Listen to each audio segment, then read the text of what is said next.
1978년 하와이 마우나케아 천문대의 깊은 밤이었습니다. 천문학자들은 거대한 망원경을 통해 우주를 관측하고 있었죠. 그들은 은하들의 분포를 지도로 만드는 작업을 하고 있었는데 이 작업은 마치 어두운 바다에 흩어진 섬들의 위치를 하나하나 표시하는 것과 같았습니다. 수십억 광년 떨어진 은하들의 빛을 모으고 그 위치를 기록하고 점점 더 넓은 우주의 모습을 그려나가던 그 순간 천문학자들은 무언가 이상한 것을 발견했습니다. 관측 데이터를 컴퓨터 화면에 펼쳐놓았을 때 그들이 본 것은 예상했던 균일한 은하의 분포가 아니었습니다. 화면 한가운데 은하들이 거의 존재하지 않는 거대한 검은 공간이 펼쳐져 있었거든요. 처음에는 관측 오류라고 생각했습니다. 망원경의 문제일 수도 있고 데이터 처리 과정에서 실수가 있었을 수도 있다고 여겼죠. 하지만 몇 번을 다시 확인해도 결과는 같았습니다. 그곳에는 정말로 아무것도 없었습니다. 로버트 키르시너와 오거스터스 오물러가 이끄는 연구팀은 이 발견을 믿을 수 없었습니다. 그들이 발견한 공간은 목동자리 방향에 위치해 있었는데 그 크기가 상상을 초월했기 때문입니다. 약 3억 광년에 걸쳐 펼쳐진 이 공간에는 은하가 거의 없었고 있다 하더라도 극소수에 불과했습니다. 우주가 거의 균일하게 물질로 채워져 있을 것이라는 당시의 예상과는 완전히 다른 모습이었죠. 이것은 마치 사람들로 북적이는 도시 한가운데 갑자기 아무도 살지 않는 거대한 사막이 나타난 것과 같았습니다. 천문학계는 충격에 빠졌습니다. 이 발견은 우주의 구조에 대한 모든 이론을 다시 생각하게 만들었거든요. 과학자들은 이 거대한 빈 공간을 보이드, 즉 공허라고 부르기 시작했습니다. 특히 이 첫 번째 발견은 발견된 위치를 따서 목동자리 보이드라는 이름을 얻었죠. 하지만 이것은 시작에 불과했습니다. 관측 기술이 발전하고 더 깊은 우주를 들여다보면서 천문학자들은 우주 곳곳에 이런 거대한 공허들이 존재한다는 것을 깨닫게 되었습니다. 1980년대 후반 하버드 스미소니언 천체물리학센터의 연구팀은 더욱 대규모의 은하 탐사를 진행했습니다. 그들은 수천 개의 은하 위치를 3차원 지도로 만들었는데 그 결과는 놀라웠습니다. 우주는 균일하지 않았습니다. 대신 거품 같은 구조를 이루고 있었죠. 은하들은 거품의 표면처럼 얇은 막을 따라 분포해 있었고 거품의 내부는 텅 비어 있었습니다. 마치 비눗방울들이 서로 붙어있는 모습처럼 우주는 수많은 보이드들로 이루어진 거대한 거품 구조를 이루고 있었던 것입니다. 관측 데이터가 쌓여갈수록 보이드의 규모는 더욱 거대해졌습니다. 어떤 보이드는 지름이 5억 광년이 넘었고 가장 큰 것으로 알려진 에리다누스 보이드는 약 10억 광년에 달하는 어마어마한 크기를 자랑했습니다. 빛의 속도로 10억 년을 가야 건널 수 있는 공간이 거의 비어 있다는 사실은 우주의 진정한 규모를 실감하게 만들었습니다. 우리 은하가 속한 국부은하군, 그것이 속한 천여자리 초은하단도 이 거대한 우주 구조 앞에서는 작은 점에 불과했죠. 더욱 놀라운 것은 이 보이드들이 완전히 비어있지는 않다는 사실이었습니다. 자세히 관측해보니 극소수의 은하들이 보이드 내부에 외롭게 떠 있었거든요. 이 은하들은 보이드 은하라고 불렸는데 일반적인 은하들과는 다른 특성을 보였습니다. 대부분 작고 어두웠으며 별을 활발하게 만드는 은하들이었죠. 마치 광활한 사막에 홀로 서 있는 오아시스처럼 이 은하들은 고립된 환경에서 독특하게 진화해 왔습니다. 천문학자들은 이 발견이 던지는 근본적인 질문들과 마주했습니다. 왜 은하들은 균일하게 퍼져 있지 않을까요? 무엇이 이렇게 거대한 빈 공간을 만들었을까요? 그리고 이 구조는 우주의 미래에 대해 무엇을 말해주는 걸까요? 초기 우주는 거의 균일했다는 것을 우리는 알고 있습니다. 빅뱅 직후의 우주 배경 복사를 관측하면 물질의 밀도가 거의 똑같이 분포되어 있었다는 증거를 볼 수 있거든요. 그렇다면 어떻게 그 균일한 우주가 이렇게 극단적인 구조로 변했을까요? 이 질문에 답하기 위해 천문학자들은 더 넓은 시야로 우주를 바라보기 시작했습니다. 개별 보이드를 관찰하는 것을 넘어서 수백만 개의 은하 위치를 3차원 지도로 만드는 대규모 프로젝트가 시작되었죠. 1980년대부터 시작된 이 프로젝트들은 점점 더 정교해졌고 21세기에 들어서는 슬론 디지털 스카이 서베이와 같은 초대형 관측 프로그램이 수억 개의 천체 데이터를 수집하면서 우주의 진짜 모습이 드러나기 시작했습니다. 그 결과는 숨이 멎을 만큼 아름다우면서도 충격적이었습니다. 우주는 거대한 스펀지나 거미줄을 닮아 있었거든요. 은하들은 무작위로 흩어져 있는 것이 아니라 길고 가는 필라멘트라는 구조를 따라 연결되어 있었습니다. 이 필라멘트들은 마치 우주를 가로지르는 실타래처럼 수억 광년에 걸쳐 뻗어 있었고 그 두께는 수천만 광년에 달했습니다. 필라멘트를 따라 은하들이 구슬처럼 엮여 있는 모습은 마치 누군가가 의도적으로 설계한 것처럼 보였습니다. 필라멘트들이 만나는 지점에는 은하단이 형성되어 있었습니다. 수백에서 수천 개의 은하들이 중력으로 묶여 거대한 집단을 이루고 있는 이 은하단은 우주에서 가장 밀도가 높은 지역이었죠. 코마 은하단처럼 잘 알려진 곳들은 수천 개의 은하가 모여 있으면서도 전체적으로는 하나의 거대한 중력 시스템으로 작동하고 있었습니다. 이 은하단들 사이를 연결하는 것이 바로 필라멘트였고 여러 필라멘트가 교차하는 곳에는 더욱 거대한 초은하단이 자리 잡고 있었습니다. 그리고 이 필라멘트들 사이사이에 마치 거품의 내부처럼 텅 빈 공간이 펼쳐져 있었습니다. 바로 보이드였죠. 보이드는 고립된 빈 공간이 아니라 필라멘트와 은하단으로 이루어진 우주 거미줄 구조의 필수적인 부분이었던 겁니다. 마치 비눗방울이 서로 맞닿아 있는 모습처럼 보이드들은 서로 이웃하면서 우주 공간을 채우고 있었습니다. 치니치에 필라멘트가 비눗방울의 경계선이라면 보이드는 그 내부의 빈 공간이었던 셈이죠. 천문학자들은 이 구조를 우주 거미줄 또는 우주 거품 구조라고 부르기 시작했습니다. 이 구조는 놀랍도록 위계적이었습니다. 가장 작은 규모에서는 은하들이 작은 그룹을 이루고 이 그룹들이 모여 은하단을 만들며 은하단들이 필라멘트를 따라 초은하단을 형성하고 이 모든 구조들 사이에 보이드가 존재하는 시기였죠. 우리 은하가 속한 국부은하군도 이 거대한 구조의 일부였습니다. 우리는 라니아케아 초은하단이라는 거대한 구조의 외곽에 위치하고 있었고 이 초은하단은 약 5억 광년에 걸쳐 펼쳐져 있으면서 10만 개가 넘는 은하를 포함하고 있었습니다. 더욱 놀라운 것은 이 구조가 우주 전체에 걸쳐 반복된다는 사실이었습니다. 어느 방향을 보든 우주는 같은 패턴을 보여주었거든요. 필라멘트, 은하단, 그리고 보이드가 어우러진 이 구조는 우주의 보편적인 특징이었습니다. 마치 프랙털 패턴처럼 작은 규모에서 보이는 구조가 큰 규모에서도 반복되는 모습이었죠. 이것은 우주가 어떤 근본적인 법칙에 따라 형성되었다는 강력한 증거였습니다. 이 거대한 구조의 규모를 실감하기 위해 숫자로 표현해 볼까요? 평균적인 필라멘트는 길이가 2억에서 3억 광년 정도이고 두께는 2천만에서 4천만 광년 정도입니다. 은하단은 지름이 1천만 광년 정도이고 초은하단은 3억에서 5억 광년에 달합니다. 그리고 보이드는 평균적으로 지름이 1억에서 3억 광년이며 가장 큰 것들은 10억 광년을 넘어섭니다.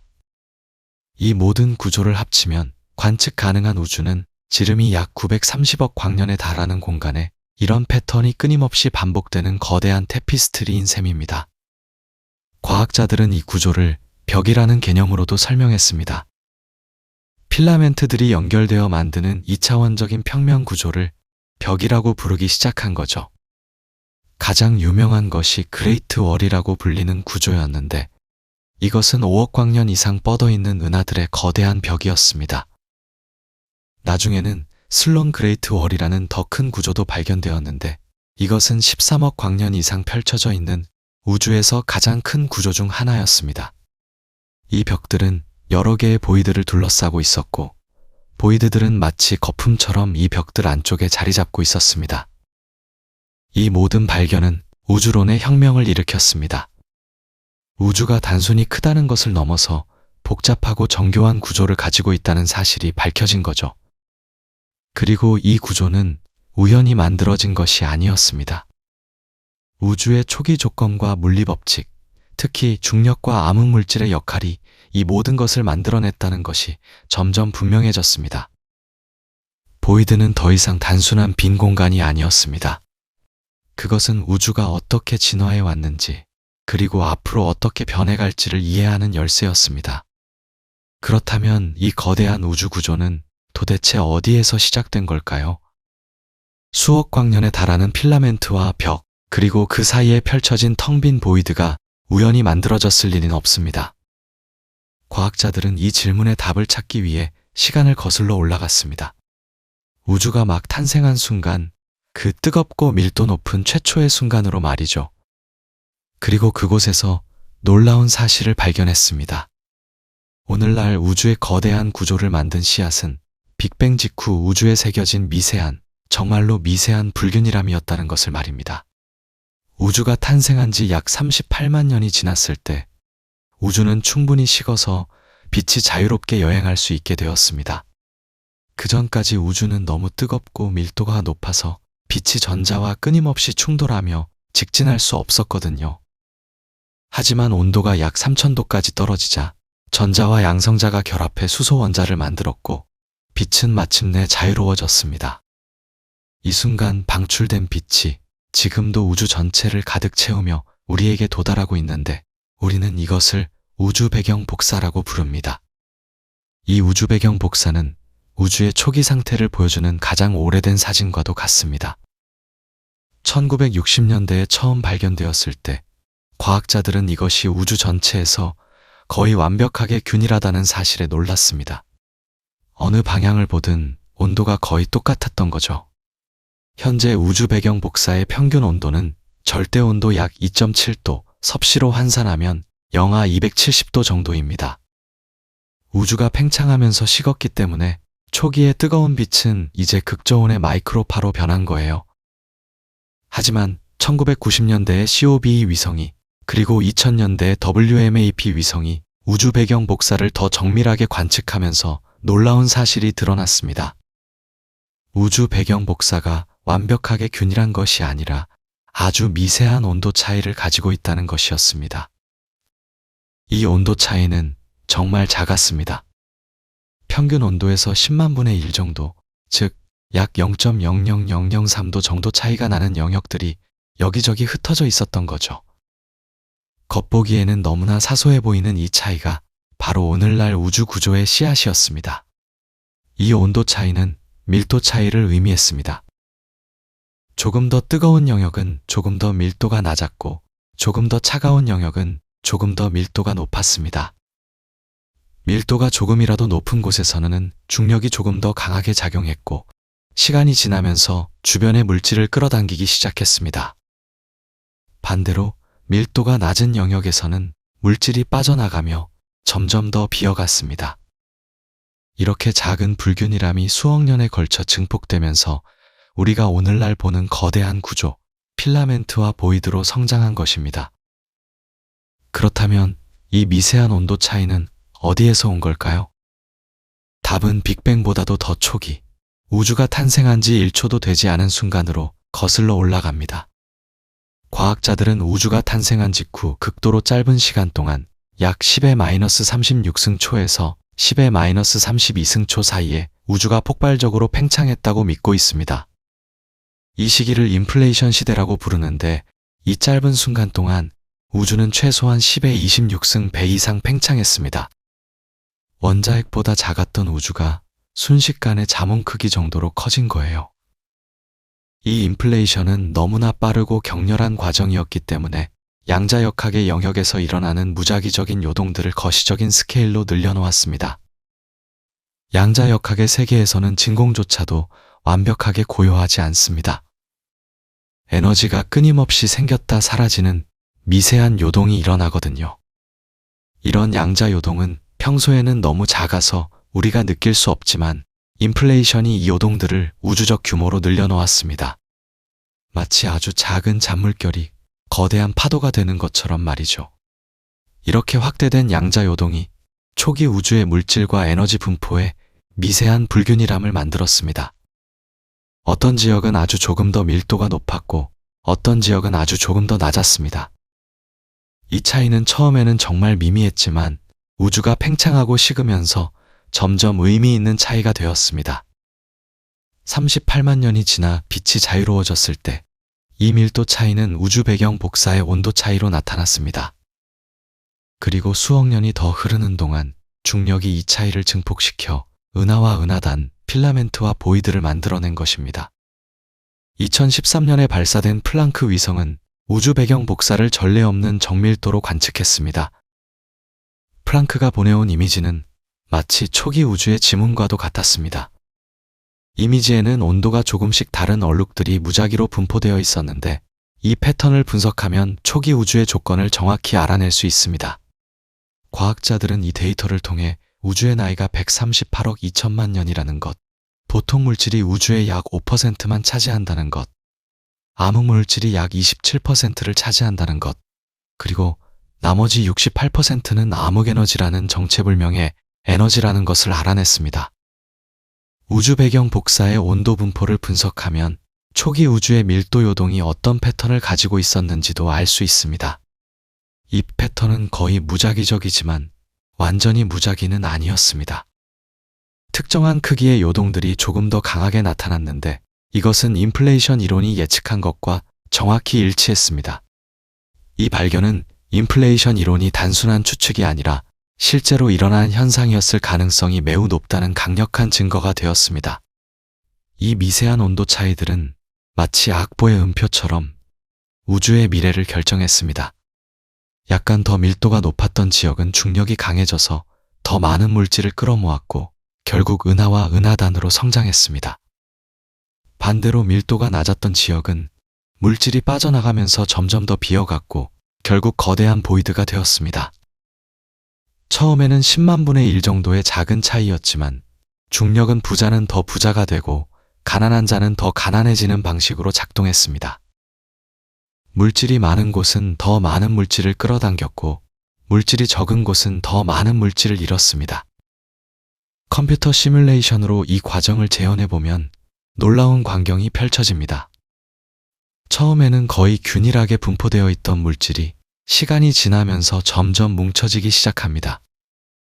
작은 덩어리들이 만들어지고 이 덩어리들이 중력으로 서로를 끌어당기며 더 큰 구조를 형성합니다.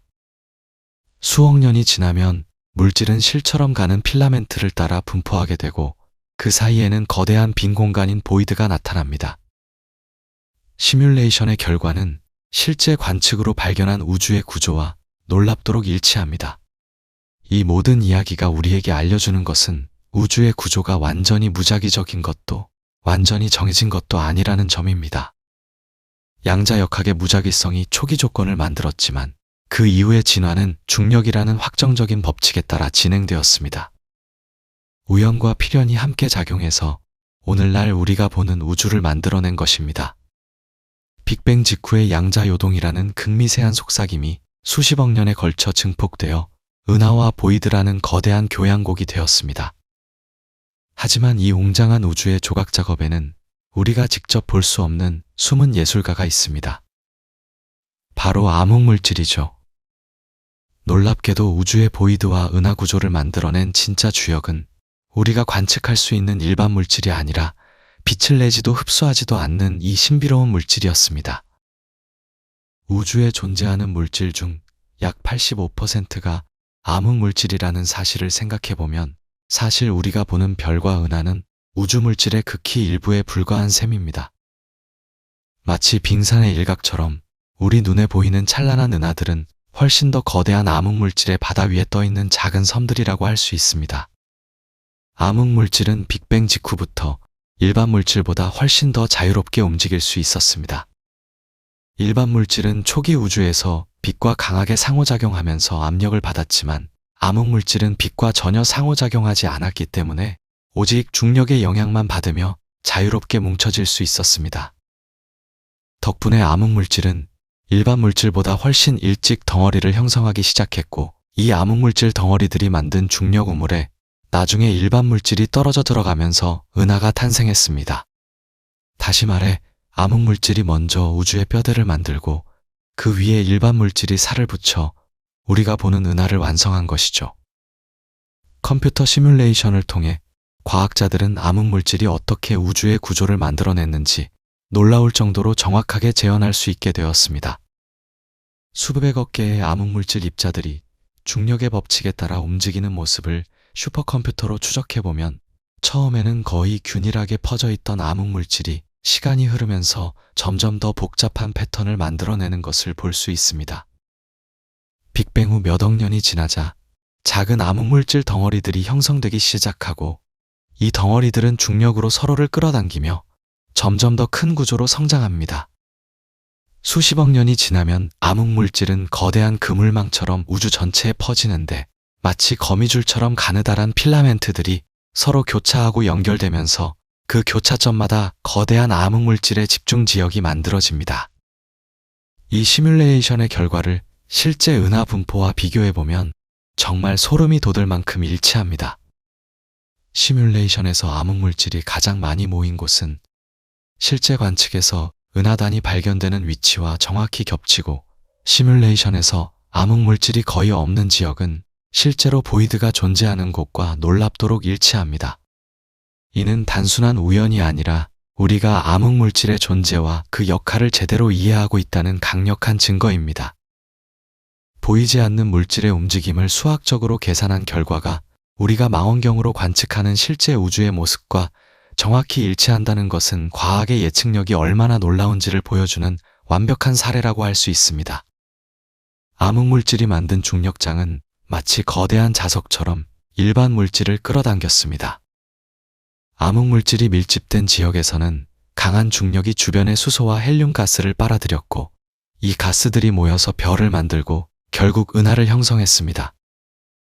하지만 암흑물질이 거의 없는 지역에서는 중력이 너무 약해서 물질을 붙잡아둘 수 없었고, 주변의 강한 중력 지역으로 물질이 계속 빠져나가면서 점점 더 비어가게 되었습니다. 결과적으로 암흑물질의 분포가 일반 물질의 분포를 결정했고, 따라서 우리가 보는 은하와 보이드의 패턴도 결정한 셈입니다. 보이지 않는 암흑물질이라는 무대장치가 보이는 우주라는 연극의 무대를 만들어낸 것이죠. 더욱 흥미로운 점은 암흑물질이 은하 내부의 회전 속도까지 결정한다는 사실입니다. 은하를 관측해보면 은하 외곽의 별들이 예상보다 훨씬 빠르게 회전하고 있는데, 이는 눈에 보이는 별과 가스만으로는 설명할 수 없는 현상입니다. 만약 은하에 보이는 물질만 존재한다면 외곽의 별들은 훨씬 느리게 움직여야 하고 심지어 은하 밖으로 날아가 버려야 하거든요. 하지만 실제로는 외곽 별들이 매우 빠르게 회전하면서도 은하에 단단히 붙어 있습니다. 이것이 가능한 이유는 은하가 거대한 암흑물질 헤일로에 둘러싸여 있기 때문입니다. 눈에 보이는 은하보다 수십 배나 큰 영역에 퍼져 있는 암흑물질의 중력이 별들을 붙잡고 있는 것이죠. 은하는 마치 암흑물질이라는 보이지 않는 요람 속에 안겨있는 아기와 같습니다. 과학자들은 중력 렌즈 효과를 통해 암흑물질의 분포를 간접적으로 지도로 만들 수 있게 되었습니다. 암흑물질은 빛을 내지 않지만 질량을 가지고 있어서 주변의 시공간을 휘게 만듭니다. 멀리 있는 은하에서 출발한 빛이 암흑물질 덩어리를 지나갈 때 휘어지면서 우리에게 왜곡된 이미지로 보이는데, 이 왜곡의 패턴을 분석하면 암흑물질이 어디에 얼마나 있는지 계산할 수 있습니다. 마치 투명한 유리 조각을 통과한 빛의 굴절을 보고 유리의 모양을 알아낼 수 있는 것처럼요.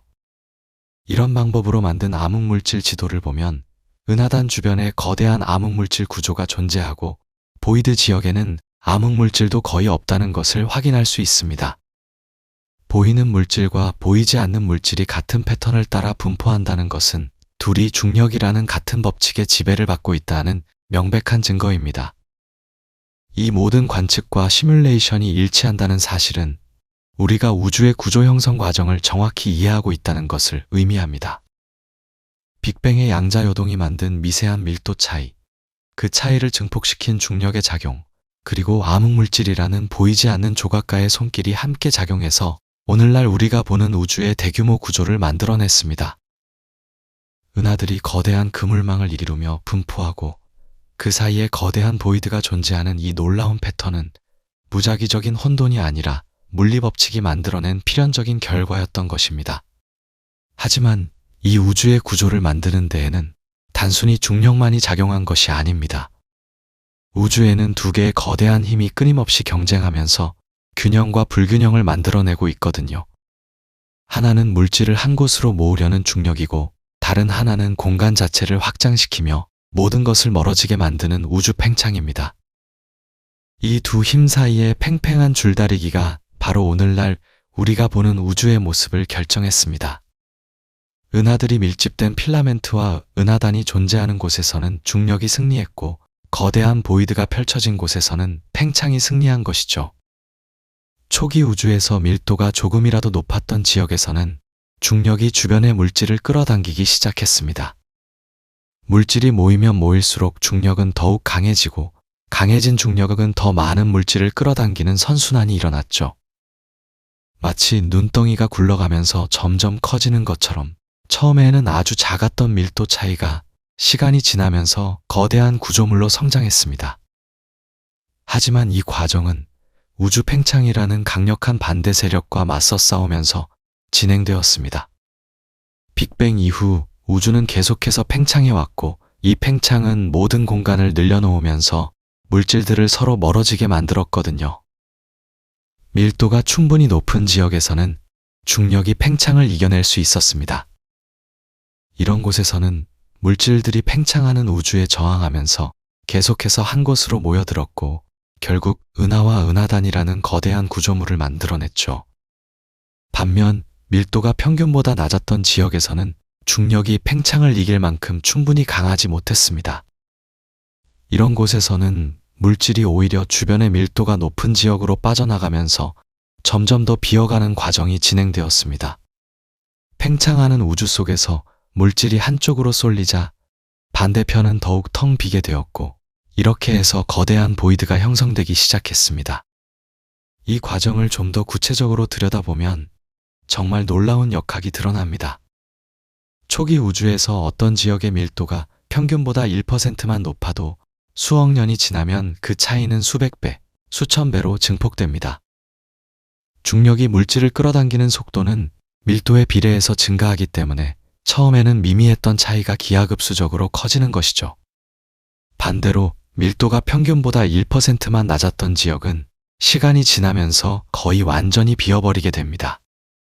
물질들이 주변의 중력이 강한 곳으로 이동하면서 그 지역은 점점 더 황량해지고, 팽창하는 우주는 남아있던 물질마저 희석시켜버렸습니다. 여기서 중요한 것은 우주 팽창의 속도가 시간에 따라 변해왔다는 사실입니다. 우주가 젊었을 때는 팽창 속도가 지금보다 상대적으로 느렸고, 물질의 밀도도 훨씬 높았습니다. 그래서 초기에는 중력이 팽창을 이기고 구조를 만드는 일이 비교적 수월했죠.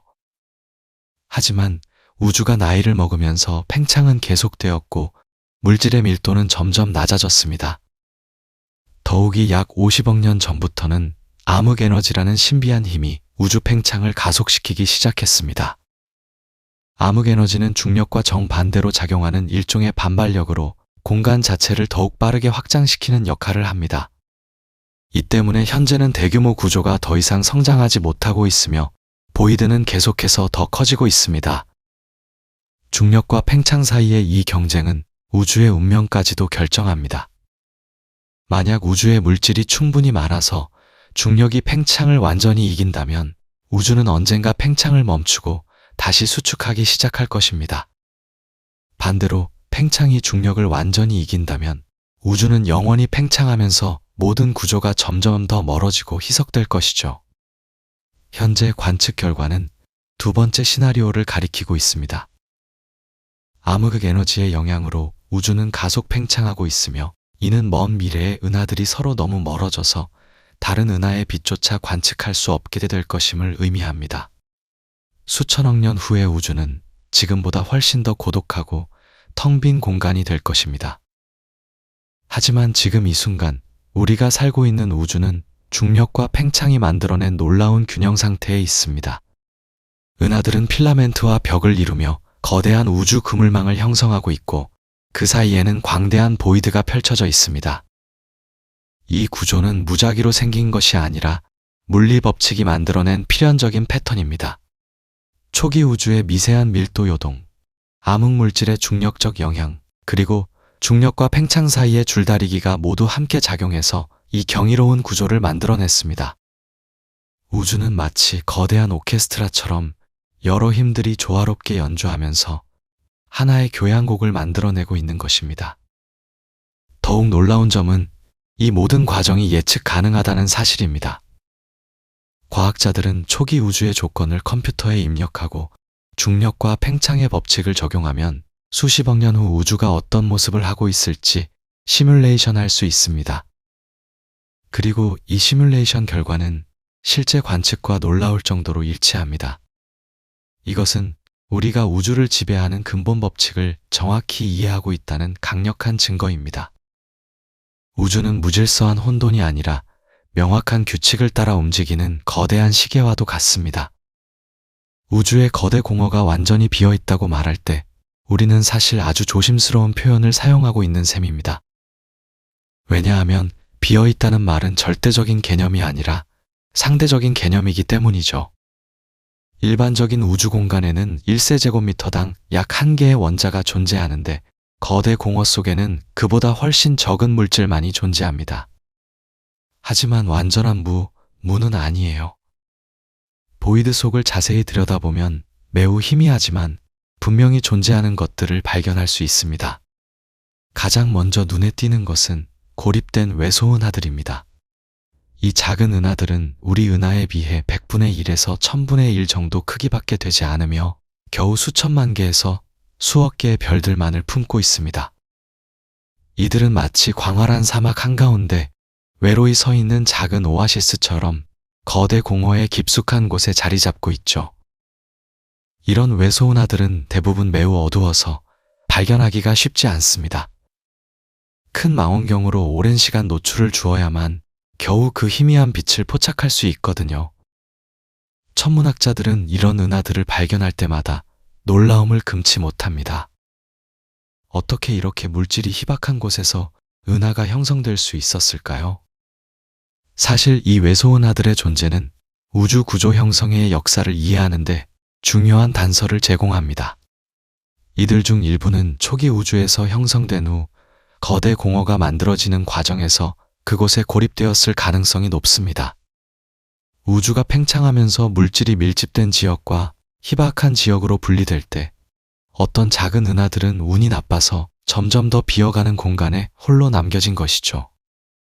다른 은하들은 보이드의 가장자리에서 형성되었다가 중력적 상호작용에 의해 보이드 내부로 밀려 들어간 경우도 있습니다. 이들은 마치 고래에게서 떨어진 새끼 물고기처럼 거대한 우주의 흐름 속에서 길을 잃고 고립된 존재들입니다.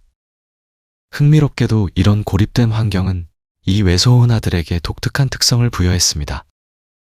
일반적으로 은하들은 서로 가까이 있을 때 중력적 상호작용으로 인해 모양이 변형되고 별 형성 활동이 자극을 받습니다. 하지만 보이드 속의 외소 은하들은 이런 외부 영향을 거의 받지 않기 때문에 매우 원시적인 상태를 유지하고 있을 가능성이 높습니다. 어떤 천문학자들은 이들을 살아있는 화석이라고 부르기도 하는데 초기 우주의 은하 형성 과정을 연구하는데 귀중한 실험실 역할을 할 수 있기 때문이죠. 은하 외에도 보이드 속에는 매우 희박한 가스 구름들이 존재합니다. 이 가스는 주로 수소와 헬륨으로 이루어져 있으며 온도는 약 수만 도에 달합니다. 이렇게 뜨거운 가스는 X선 망원경으로만 관측할 수 있는데 일반적인 우주 공간의 가스에 비해 훨씬 더 희박합니다.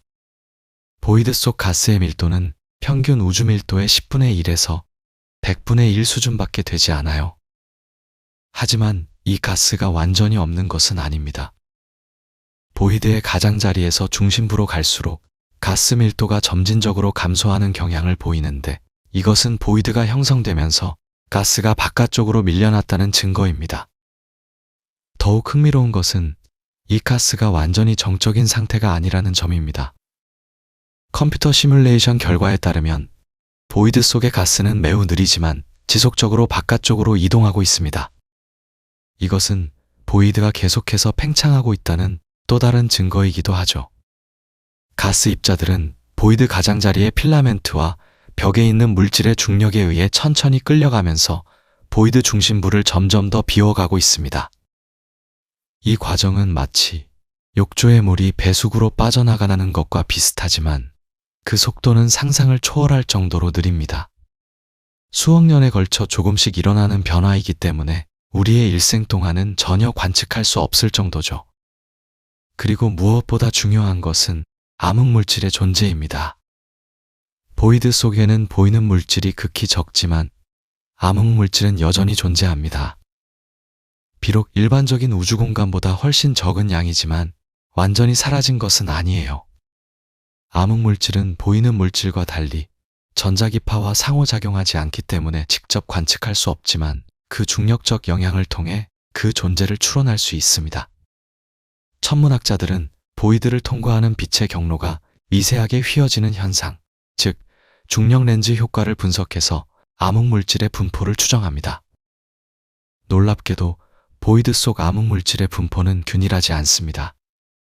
보이드 전체에 걸쳐 희미한 암흑물질 필라멘트들이 그물망처럼 펼쳐져 있는데 이것은 마치 거미줄에 가는 실처럼 보이드의 가장자리를 연결하고 있습니다.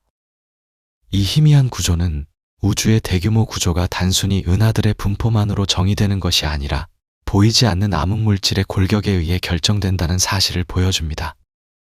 은하들은 단지 이 보이지 않는 뼈대 위에 걸린 장식품에 불과한 셈이죠. 최근 연구들은 보이드 속 암흑물질의 양과 분포가 우주론 모델을 검증하는 데 매우 중요한 도구가 될 수 있다는 것을 보여주고 있습니다. 서로 다른 우주론 모델들은 보이드 내부의 암흑물질 분포에 대해 서로 다른 예측을 하기 때문에 정밀한 관측을 통해 어떤 모델이 더 정확한지 판단할 수 있습니다.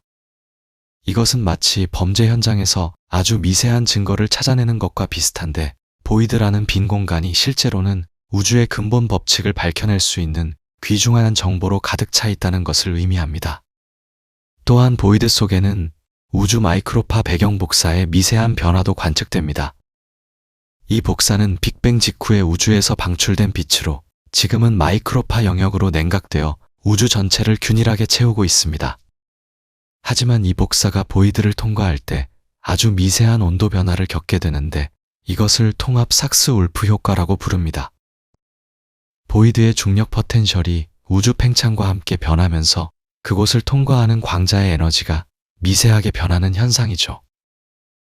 이 효과는 너무나 작아서 측정하기가 극도로 어렵지만 최신 위성 관측 장비들은 이런 미세한 신호도 포착할 수 있게 되었습니다. 이 모든 관측 결과들이 말해주는 것은 명확합니다. 보이드는 결코 완전히 비어있지 않으며 그 안에는 우주의 역사와 구조에 대한 풍부한 정보가 숨어 있다는 것이죠.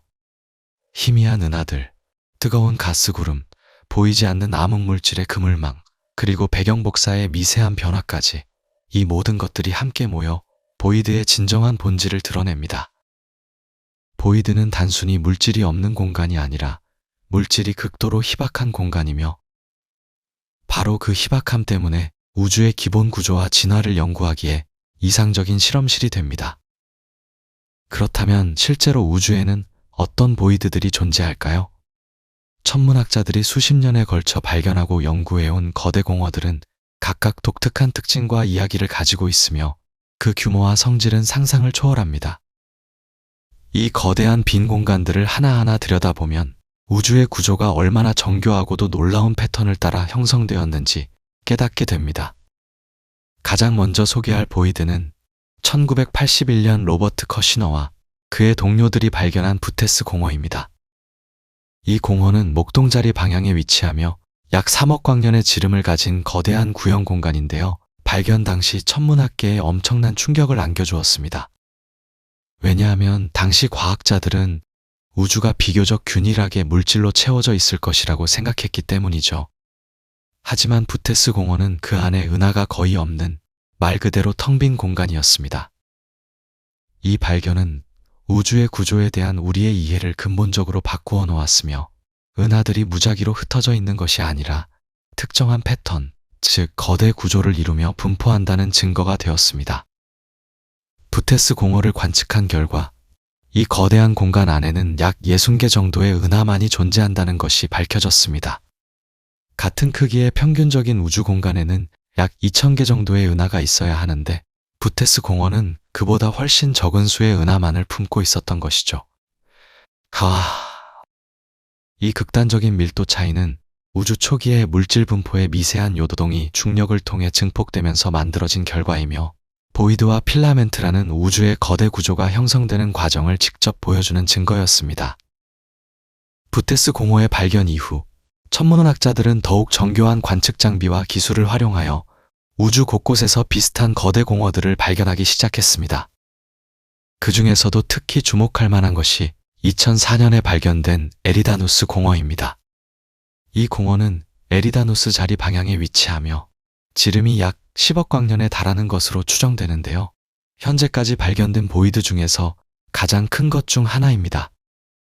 에리다누스 공허는 단순히 크기만 거대한 것이 아니라 그 내부의 온도가 주변보다 현저히 낮다는 특징을 가지고 있습니다.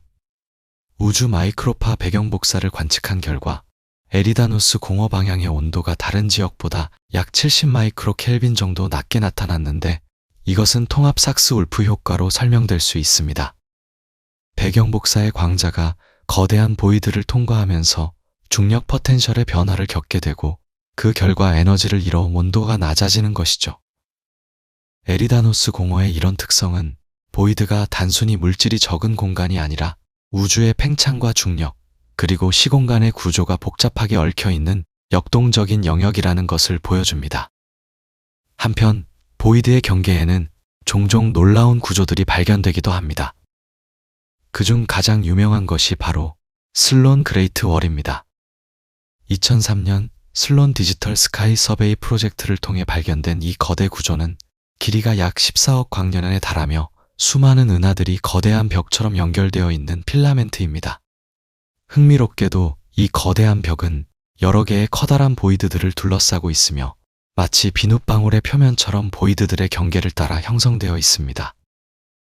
슬론 그레이트 월의 발견은 우주의 구조가 얼마나 거대한 규모로 조직되어 있는지를 보여주는 동시에 보이드와 필라멘트가 서로 분리된 것이 아니라 하나의 연결된 시스템이라는 것을 명확히 해주었습니다.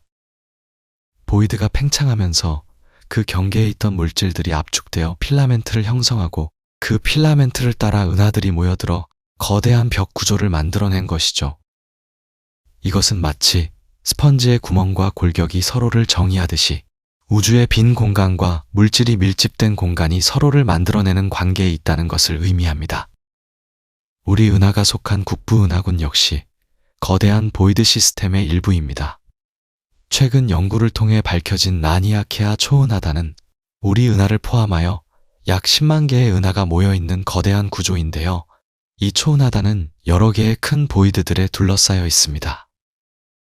라니아케아라는 이름은 하와이어로 광대한 천국이라는 뜻을 가지고 있으며 그 크기는 약 5억 광년에 달합니다. 이 초은하단의 은하들은 모두 중심부를 향해 흐르는 움직임을 보이는데 이것은 주변 보이드들의 반발력과 중심부 물질의 중력이 함께 작용한 결과입니다. 라니아케아 초은하단을 둘러싼 보이드들 중 하나가 바로 로컬 보이드인데 이것은 우리 은하에서 비교적 가까운 곳에 위치한 직경 약 1억 5천만 광년의 공허입니다. 로컬 보이드는 우리 은하군의 움직임에도 영향을 미치고 있는데요. 보이드의 낮은 밀도로 인한 반발력이 우리 은하를 라니아케아 중심부 쪽으로 밀어내는 역할을 하고 있습니다. 이것은 마치 물 위에 떠있는 배가 주변의 파도에 의해 움직이는 것처럼 우주의 대규모 구조가 개별 은하들의 운동을 결정한다는 것을 보여줍니다.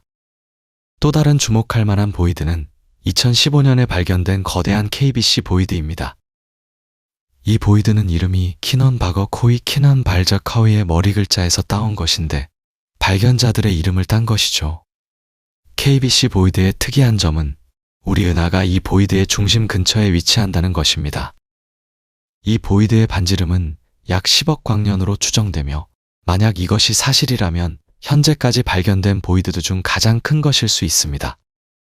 하지만 이 발견은 여전히 논란의 여지가 있는데 왜냐하면 우주론의 기본 원리인 코페르니쿠스 원리, 즉 우주에 특별한 위치는 없다는 원리와 충돌하기 때문입니다. 만약 우리가 정말로 거대한 보이드의 중심 근처에 있다면 이것은 우리가 우주에서 특별한 위치를 차지하고 있다는 의미가 될 수도 있습니다. 하지만 과학자들은 이것이 단순히 관측의 한계나 데이터 해석의 문제일 가능성이 더 크다고 생각하고 있습니다. 우주의 대규모 구조는 워낙 복잡하고 불규칙하기 때문에 특정 방향에서 보았을 때 우리가 보이드 안에 있는 것처럼 보일 수 있지만 실제로는 여러 구조들이 겹쳐서 만들어낸 환상일 수 있다는 것이죠. 이러한 거대 공허들을 연구하면서 천문학자들은 보이드의 형태도 매우 다양하다는 것을 발견했습니다. 어떤 보이드는 거의 완벽한 구형을 이루고 있지만 어떤 보이드는 길쭉한 타원형이거나 불규칙한 모양을 하고 있습니다. 이런 형태의 다양성은 보이드가 형성될 당시의 초기 조건과 주변 물질 분포 그리고 우주 팽창의 역사를 반영하고 있습니다. 예를 들어 구형에 가까운 보이드는 비교적 고립된 환경에서 균일하게 팽창한 경우가 많고, 불규칙한 모양의 보이드는 여러 개의 작은 보이드들이 합쳐지거나 주변의 필라멘트 구조에 의해 압축을 받은 결과일 수 있습니다. 페르세우스 피시스 초은하단 복합체도 빼놓을 수 없는 거대 구조입니다. 이것은 여러 개의 은하단과 초은하단이 연결된 필라멘트 구조인데 그 사이사이에 크고 작은 보이드들이 자리 잡고 있습니다. 이 복합체의 총 길이는 약 10억 광년이 넘으며 마치 우주의 고속도로처럼 은하들이 이 구조를 따라 분포하고 있습니다. 이 거대한 필라멘트를 둘러싼 보이드들은 각각 독특한 특성을 가지고 있는데 어떤 보이드는 완전히 비어있는 것처럼 보이지만 어떤 보이드에는 희미한 은하들이 드문드문 흩어져 있습니다. 최근 들어 천문학자들은 더욱 정밀한 관측 기술을 활용하여 보이드 내부의 미세 구조까지 연구하기 시작했습니다. 그 결과 보이드가 단순한 빈 공간이 아니라 복잡한 내부 구조를 가지고 있다는 것이 밝혀졌습니다. 일부 보이드에는 작은 은하들이 필라멘트 형태로 연결되어 있는 미니 버전의 우주 그물망 구조가 존재하기도 하며, 또 어떤 보이드에는 뜨거운 가스가 형성한 거품 구조가 발견되기도 했습니다. 이런 발견들은 보이드를 연구하는 것이 단순히 빈 공간을 보는 것이 아니라 우주의 진화 과정을 이해하는 핵심 열쇠라는 것을 보여줍니다. 이 모든 거대 공허들이 우리에게 말해주는 것은 명확합니다. 우주는 무작위로 흩어진 은하들의 집합이 아니라 정교하게 조직된 거대한 구조를 이루고 있으며 그 구조의 핵심에는 바로 보이드가 있다는 것이죠. 부테스 공허부터 에리다누스 공허, 슬론 그레이트 월, 라니아케아 초은하단, 그리고 KBC 보이드까지 이 모든 발견들은 우주가 얼마나 광대하고 복잡한 존재인지를 깨닫게 해줍니다. 그리고 놀랍게도 이 거대한 빈 공간들이야말로 우주의 역사와 미래를 이해하는데 가장 중요한 단서를 제공하고 있습니다. 그렇다면 천문학자들은 도대체 어떻게 이 광대한 우주의 구조를, 그리고 그 안에 숨어있는 거대 공허들을 발견할 수 있었을까요? 밤하늘을 올려다보면 별들이 평면 위에 흩어져 있는 것처럼 보이지만 실제로 우주는 3차원 공간에 펼쳐진 복잡한 구조를 이루고 있거든요.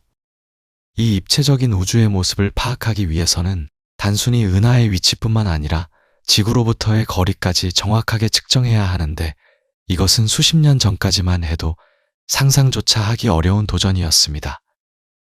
우주의 지도를 그리는 작업은 1970년대와 1980년대에 소규모로 시작되었습니다. 당시 천문학자들은 망원경을 이용해 은하들의 적색 편의를 하나하나 측정했는데, 적색 편이란 은하에서 방출된 빛이 우주의 팽창으로 인해 파장이 길어지는 현상을 말합니다. 이 적색 편의를 측정하면 은하가 우리로부터 얼마나 빠르게 멀어지고 있는지 알 수 있고, 이를 통해 은하까지의 거리를 계산할 수 있죠. 하지만 이런 방식은 엄청나게 많은 시간과 노력이 필요했기 때문에 수백 개 또는 수천 개의 은하 정도만 측정할 수 있었습니다. 이 정도로는 우주의 전체적인 구조를 파악하기에는 턱없이 부족했죠. 그러다가 1990년대 말 천문학계에 혁명적인 변화가 일어났습니다. 바로 슬론 디지털 스카이 서베이, 즉 SDSS라고 불리는 대규모 관측 프로젝트가 시작된 것입니다. 미국 뉴멕시코주에 위치한 아파치 포인트 천문대에는 지름 2.5m의 망원경이 설치되었고, 이 망원경에는 당시로서는 획기적인 디지털 카메라가 장착되었습니다. 이 카메라는 하늘의 넓은 영역을 한 번에 촬영할 수 있었고, 동시에 수백 개의 은하에서 나오는 빛의 스펙트럼을 분석하여 적색 편의를 측정할 수 있었습니다. 마치 하늘을 스캔하듯이 밤마다 체계적으로 관측을 진행했고, 그 결과 수십만 개, 나중에는 수백만 개에 달하는 은하들 3차원 위치 정보를 확보할 수 있게 되었습니다. SDSS가 수집한 데이터를 분석하면서 천문학자들은 점차 우주의 놀라운 구조를 눈앞에서 목격하게 되었습니다. 컴퓨터 화면에 펼쳐진 3차원 우주 지도에는 은하들이 무작위로 흩어져 있는 것이 아니라 마치 거대한 거미줄처럼 필라멘트를 따라 모여 있었고, 그 사이사이에는 은하가 거의 없는 거대한 공간들이 명확하게 드러났습니다. 이것이 바로 우주 그물망 구조였고, 그 구조의 핵심을 이루는 것이 바로 보이드였습니다. 처음으로 인류는 우주가 단순히 별들의 집합이 아니라 정교하게 조직된 거대한 패턴을 이루고 있다는 것을 직접 확인할 수 있었던 거죠. 하지만 SDSS가 이룬 성과가 아무리 대단하다 해도 우주의 전체 모습을 파악하기에는 여전히 한계가 있었습니다. 관측할 수 있는 하늘의 영역이 제한되어 있었고, 더 멀리 있는 은하들까지 측정하기 위해서는 더 강력한 장비와 더 정교한 기술이 필요했습니다. 그래서 천문학자들은 계속해서 새로운 관측 프로젝트들을 진행해 왔습니다. 호주의 2디그리 필드 갤럭시 적색 편의 서베이, 유럽의 비모스 서베이, 그리고 최근의 다크 에너지 서베이 같은 프로젝트들이 각기 다른 하늘 영역을 관측하면서 우주 지도를 점점 더 상세하고 넓게 확장해 나갔습니다. 특히 주목할 만한 것은 분광 관측 기술의 발전입니다.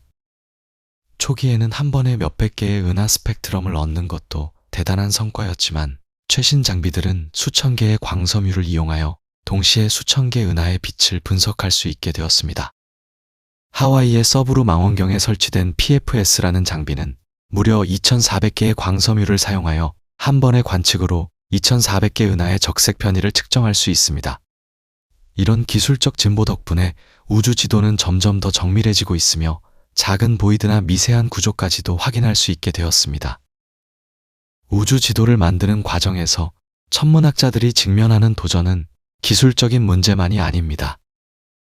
관측된 데이터를 분석하고 해석하는 것 자체가 엄청난 과학적 도전이기도 합니다.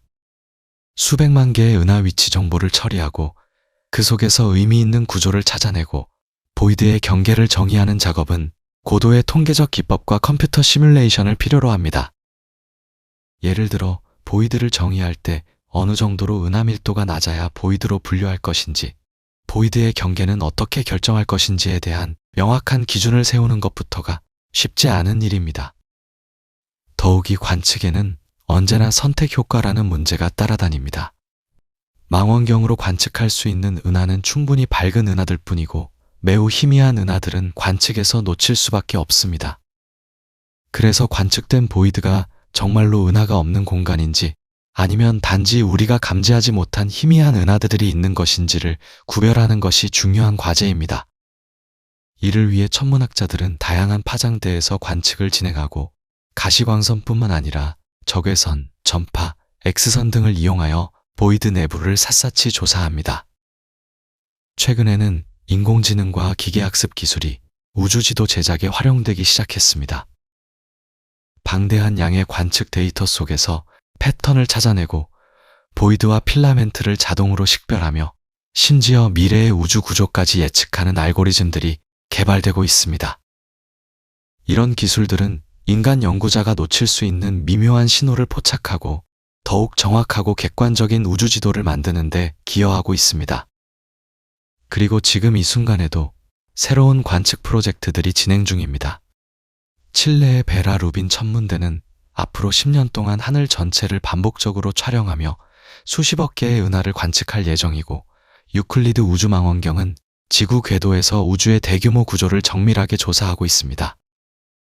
이런 프로젝트들이 완성되면 우리는 지금보다 훨씬 더 상세하고 광범위한 우주 지도를 갖게 될 것이며, 그 속에서 더 많은 거대 공허들과 그들이 품고 있는 비밀들을 발견하게 될 것입니다.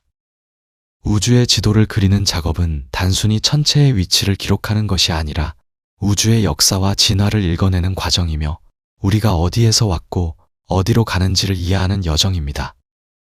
우주의 지도를 그리는 작업이 진행되면서 천문학자들은 거대 공허들이 단순히 텅 빈 공간이 아니라 우주의 가장 깊은 비밀 중 하나를 품고 있다는 사실을 깨닫기 시작했습니다. 그 비밀은 바로 공허가 팽창하는 속도에 숨어 있었습니다. 처음에는 중력이 우주의 팽창을 점차 늦출 것이라고 예상했지만 보이드를 포함한 우주 전체의 관측 결과는 전혀 다른 이야기를 들려주었거든요. 놀랍게도 우주는 단순히 팽창하는 것이 아니라 점점 더 빠른 속도로 팽창하고 있었고, 이 가속 팽창의 증거는 바로 거대 공허들의 성장 패턴 속에서 발견되었습니다. 1990년대 후반 두 개의 독립적인 연구팀이 먼 초신성들을 관측하던 중 우주가 가속 팽창하고 있다는 충격적인 발견을 했습니다. 이 발견은 천문학계를 뒤흔들었고 2011년 노벨 물리학상으로 이어졌습니다. 하지만 초신성 관측만으로는 전체 그림을 완성할 수 없었습니다.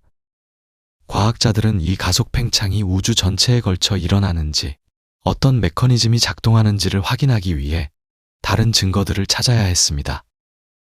그리고 바로 여기서 거대 공허들이 결정적인 역할을 하게 됩니다.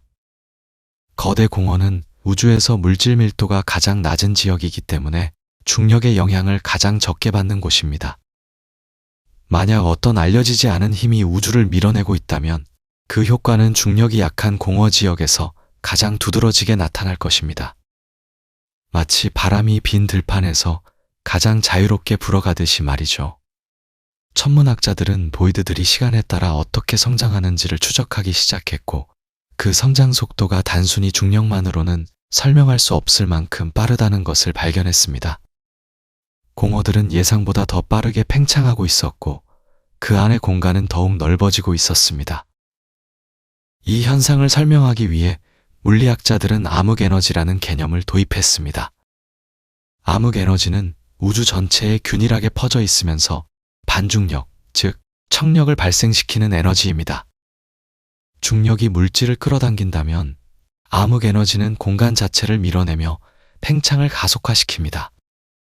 놀라운 것은 현재 우주의 에너지 구성을 계산해보면 약 68%가 암흑에너지이고 약 27%가 암흑물질이며, 우리가 아는 보통 물질은 겨우 5%에 불과하다는 사실입니다. 우주의 대부분은 우리가 직접 볼 수도 만질 수도 없는 신비로운 존재들로 채워져 있는 셈이죠. 암흑에너지의 본질은 여전히 현대 물리학의 가장 큰 미스터리 중 하나입니다. 어떤 과학자들은 이것이 진공의 에너지, 즉 완전히 비어있다고 생각되는 공간에도 존재하는 양자역학적 에너지라고 주장합니다. 또 다른 이론가들은 아인슈타인이 일반 상대성 이론에 도입했다가 나중에 최악의 실수라고 부른 우주상수가 실제로 존재하며 그것이 바로 암흑에너지일 수 있다고 제안합니다.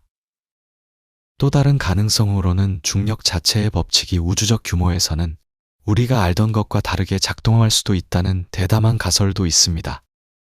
어느 쪽이든 거대 공허는 이 암흑에너지의 효과를 관측하고 그 성질을 이해하는 데 완벽한 실험실 역할을 하고 있습니다. 보이드가 팽창하는 방식을 자세히 관찰하면 암흑에너지가 시간에 따라 어떻게 변하는지 혹은 변하지 않는지를 알 수 있습니다. 만약 암흑에너지의 밀도가 시간이 지나도 일정하다면 이는 아인슈타인의 우주상수 모델과 일치합니다. 하지만 만약 암흑에너지의 강도가 시간에 따라 변한다면 우리는 완전히 새로운 물리학을 발견하게 될 것입니다. 공허의 성장 패턴은 이런 질문들에 답하는 열쇠를 제공합니다. 수십억 년에 걸친 보이드의 진화를 추적하면 암흑에너지가 과거에는 어땠고 미래에는 어떻게 될지를 예측할 수 있거든요. 최근의 연구들은 더욱 정교한 방법으로 공허를 이용해 암흑에너지를 탐구하고 있습니다. 예를 들어 천문학자들은 보이드 속을 지나가는 빛이 어떻게 영향을 받는지를 관측합니다. 우주 배경 복사라는 빅뱅 직후의 장광이 현재까지 우주 공간을 가득 채우고 있는데, 이 빛이 거대 공허를 통과할 때 온도가 미묘하게 변합니다. 이 현상을 통합 삭스-울프 효과라고 부르는데, 팽창하는 공허를 빠져나가는 빛은 에너지를 잃어서 온도가 낮아지고 이 효과의 크기가 암흑에너지의 존재와 직접 관련이 있습니다.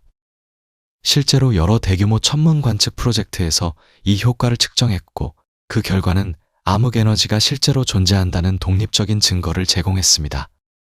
또 다른 방법은 보이드 주변에서 은하들의 운동을 정밀하게 측정하는 것입니다.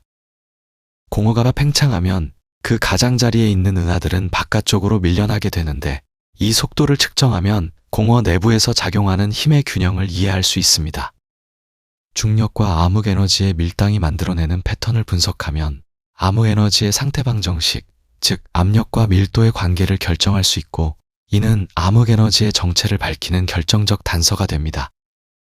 수백 개의 보이드를 통계적으로 분석하면 개별 측정의 불확실성을 줄일 수 있고, 암흑 에너지의 성질에 대해 점점 더 정확한 그림을 그릴 수 있습니다.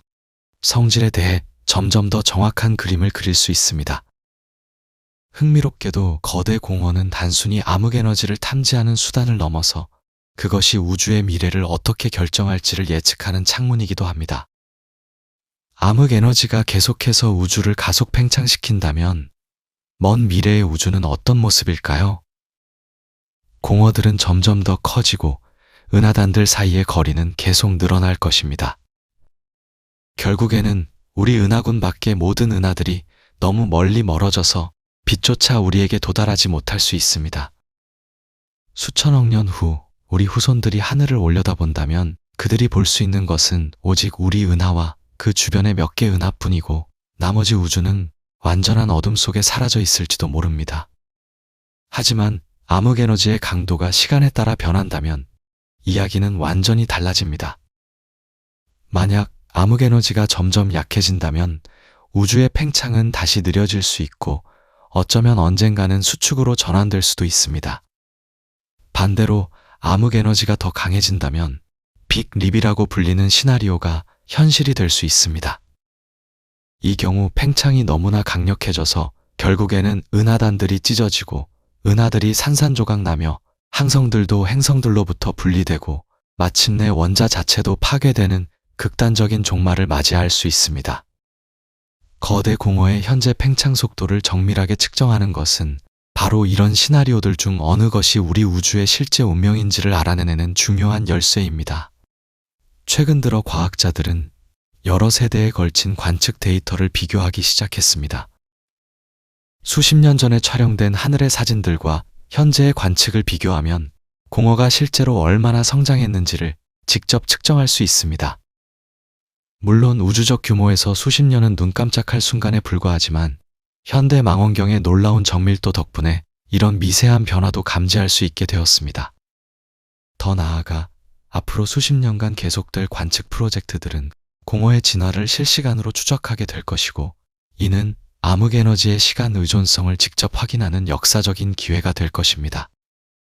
공허를 통한 암흑 에너지 연구는 또한 다른 우주론적 관측들과 결합되어 더 큰 그림을 완성합니다.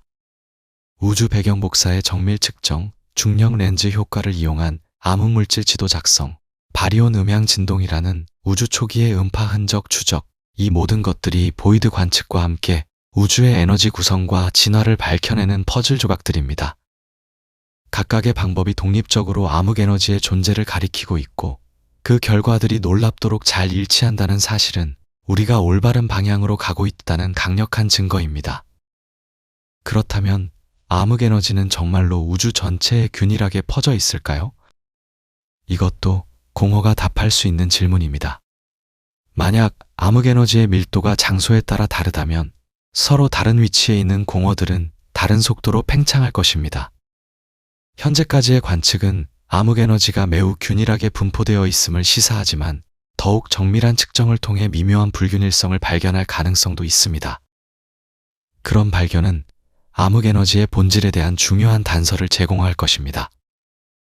보이드 연구는 또한 아인슈타인의 일반 상대성 이론이 우주적 규모에서도 정확한지를 시험하는 방법이기도 합니다.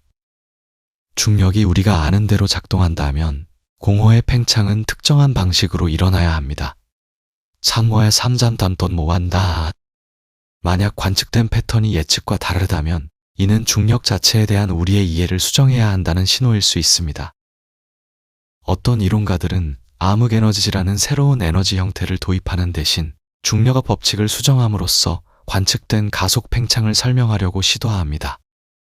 거대 공허는 이런 대한 이론들을 검증하는 완벽한 시험장입니다.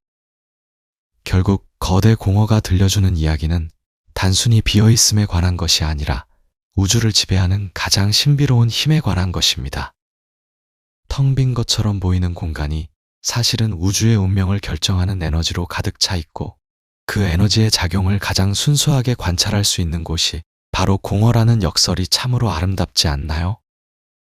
보이드는 우주가 어디로 가고 있는지, 우리의 미래가 어떤 모습일지를 보여주는 수정구슬과도 같습니다. 그리고 과학자들이 이 수정구슬을 들여다보면 볼수록 우주가 우리의 상상보다 훨씬 더 이상하고 경이로운 곳이라는 사실이 분명해집니다. 암흑 에너지가 공허를 끊임없이 팽창시키면서 우주의 구조를 재편하고 있다면 이 과정은 언젠가 어디로 우리를 데려갈까요? 거대 공허가 계속해서 커지고 은하단들이 점점 더 멀어진다면 수백억 년 후의 우주는 지금과는 전혀 다른 모습일 것입니다. 사실 공허의 팽창은 단순히 공간이 넓어지는 현상을 넘어서 우주 전체의 궁극적인 운명을 예고하는 징조이기도 합니다.